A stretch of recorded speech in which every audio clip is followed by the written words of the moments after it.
Salut à tous et à toutes, c'est Mixopol qui nous retrouve pour une toute nouvelle vidéo dans laquelle je vais vous expliquer tout simplement comment installer Windows 11.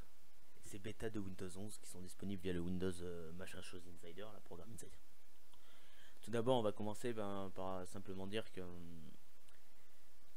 je ne le conseille, moi-même je ne conseille pas d'installer cette version. Après bon, je vais le faire moi pour vous l'expliquer du coup. Après, je vais faire surtout pour résoudre ces problèmes qui vous empêchent, parce que vous activez votre compte à un profil Windows Programme Insider, mais vous arrivez sur un problème, c'est que une fois arrivé sur cette page, vous n'avez pas ça qui s'affiche, mais une page blanche. Une page blanche. Vous avez beau, par exemple, faire des réparations, des modifications, des tests, de ci, de ça, même des réinstallations de Windows 10, mais vous vous dites, mais même avec une réinstall propre, j'ai un bug sur le programme de Windows Insider. Je ne peux pas tester cette foutue bêta. Pourquoi? Que se passe-t-il? J'aimerais comprendre. Eh ben, tout simplement, ce qui se passe, c'est surtout des problèmes de... Regardez. Vous avez votre rond bleu qui tourne là et puis une page blanche. En fait, c'est des problèmes avec la confidentialité qui est réglée par défaut, parce que souvent, c'est ce qu'on fait, c'est que nous, on va tout désactiver pour la plupart qui font une installation propre pour avoir une stabilité et une optimalité du Windows 10. Et ça, ben, du coup, pour Windows 10, ça porte, pour le Windows Programme défaut, ça porte défaut. Parce que du coup, dans la diagnostic et commentaires, nous, comme on désactive tout, on arrive sur des données requises pour le diagnostic. Et du coup, c'est nous qui choisissons ce qu'on va envoyer. Le problème, c'est que faut qu'on coche cette option-là, les données de diagnostic facultatif. Voilà. Parce que du coup, ça bloque, si vous ne cochez pas cette option, cela va bloquer votre Windows Programme Insider. Une fois que vous arriverez dans votre Windows Programme Insider, du coup, ça va tourner bleu comme ça, vous arriverez ici, et puis normalement ça s'affichera directement, une fois avoir coché cette option. Parce que du coup, voilà, c'est une option qui se recharge directement à chaque fois. Et du coup, vous vous connecterez avec votre compte Microsoft, sauf que arrivé là, ça peut vous afficher ça, bon, vous arriverez canal prévision normalement, ou ça peut carrément vous afficher une option en vous disant Windows 11 ne peut pas être installé, vous n'avez pas les paramètres requis, vous n'avez pas la configuration requise. Et là, vous allez vous dire, mais qu'est-ce que tu me racontes? J'ai la dernière, j'ai le dernier des processeurs, j'ai la dernière des cartes graphiques, par exemple.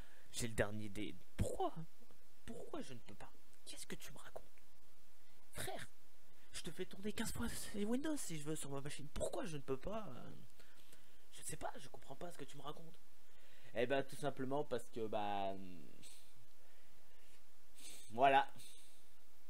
Ouais, sur cette page, nous sommes obligés d'avoir la fonctionnalité TPM pour que ça fonctionne. Et sans cette TPM du coup, sans cette fonctionnalité spécifique, et ben ça ne fonctionnera pas parce que du coup elle n'est plus intégrée à Windows comme dans les anciennes versions.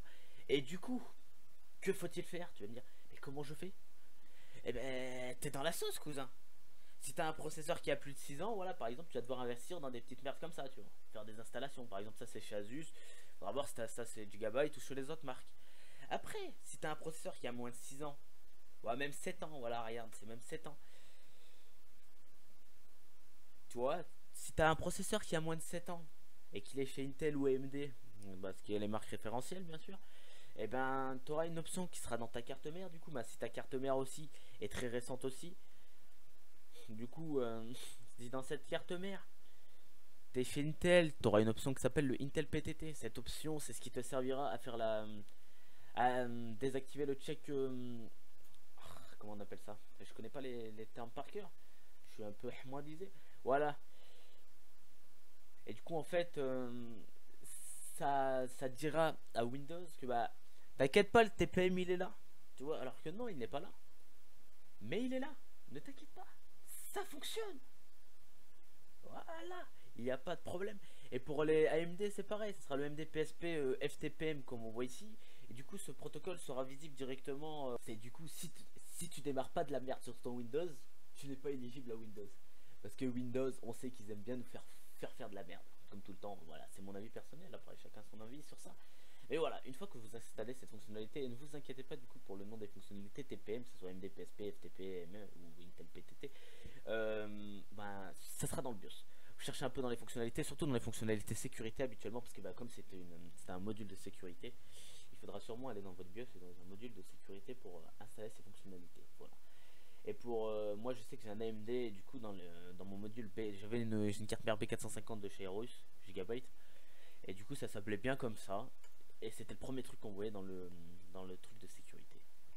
Du coup en principe vous n'aurez pas de problème lié spécifique. Puis du coup bah vous allez me dire oui, mais une fois qu'on a fait ça on fait quoi? Bah une fois que vous êtes allé dans votre BIOS, que vous avez activé ça, vous redémarrez votre Windows. Et là vous arriverez sur une page où vous aurez ça. Voilà, vous arriverez sur programme Windows Insider, tout simplement. Vous aurez choisir votre programme, votre paramètre Insider, vous serez en canal prévision de base. Du coup, qu'est-ce que vous faites? Vous arrivez ici, vous mettez canal bêta recommandé. Et grâce à ce canal bêta recommandé, et puis, donc vous serez avec ce canal bêta recommandé, vous irez ici et vous ferez rechercher une mise à jour. Bien sûr, il est recommandé d'avoir déjà fait toutes ces mises à jour Windows 10. Ce qui est normal.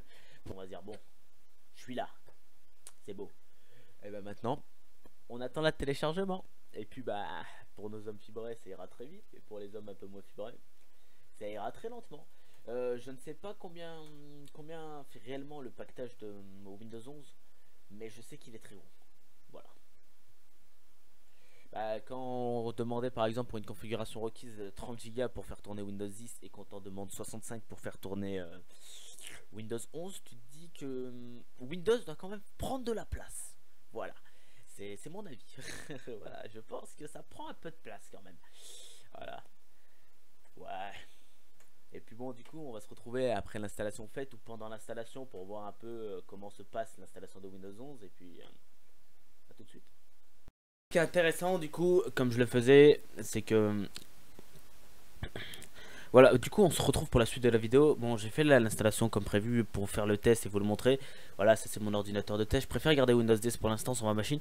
Même si franchement pour l'instant j'ai pas trouvé de désavantages. J'ai fait des tests, quel qu'il en soit, j'ai lancé plusieurs jeux. J'ai tenté de faire un peu de montage aussi avec Premiere Pro. J'ai fait multiples tests et franchement il n'y a pas de problème. L'optimisation, j'ai même l'impression que la stabilité du système est quand même mieux.